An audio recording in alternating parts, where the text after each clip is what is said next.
kapansin-pansin na may malaking pagbabago kay David Licauco, mula nang maging love team niya si Barbie Forteza. Chika Test Today. Matinding paghahanda ang ginagawa ni David ngayon, para sa pagrampa niya sa Body of Work fashion show. Ngayon pa lang, kinukondisyon na ni David ang kanyang katawan, para hindi naman daw madismaya ang kanyang mga tagahanga, kapag nakita siyang rumarampa na topless, kailangan niya daw magpakyot. Magpa-sexy, say ng Ginoo. Super excited. Looking forward to it. Kailangan ko magpa-cute, pa-sexy.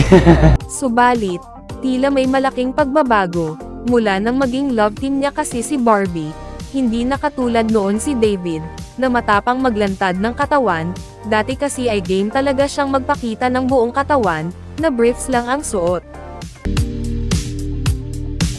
Ngayon ay malabo nang gawin yun ng Chanito aktor, dahil bukod sa pagiging negosyante niya, marami nang humahanga na mga bata sa kanya, at tinagurian pa siyang pambansang Ginoo, kaya hindi na siya pwedeng lumantad na naka-underwear lang, sabi naman ng mga fanay, kahit hindi na maghubad si David, super cute at hot na daw ng aktor.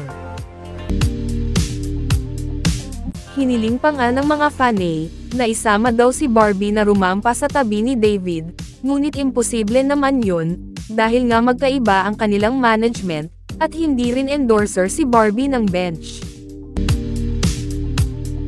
Hindi rin maiwasan ni David, na ikumpara ang naging pagrampa niya dati sa bench fashion show, noong 2019 daw kasi, aminado siyang parang ang yabang niya, ngunit nitong 2023 tila nahihiya na ang Ginoo maglakad. Siguro lang, hindi ko rin alam kung bakit ako magiging humble na ulit. Before, meron nga ako napanood na fashion show na back in 2019 sa bench. Nung naglakad ako doon, parang yabang ko eh.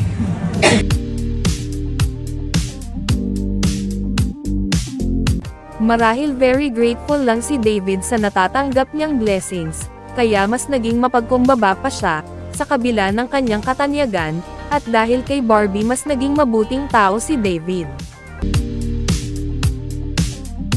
Tila nga daw ang laki na ng pinagbago ni David Licauco, hindi na daw maangas na suplado, at palamura, naging mahinhin na daw ang aktor, mula nang mag-love team sila ni Barbie Forteza, palagi na rin itong nakangiti. Isa pa dyan, ang pagiging late ng aktor, kung dati-rati daw ay madalas malate si David, ngayon hindi na daw masyado, dahil nagagalit si Barbie. Dati ay madalas akong malate, ngayon hindi na, dahil kay Barbie. Kasi nagagalit siya sa akin.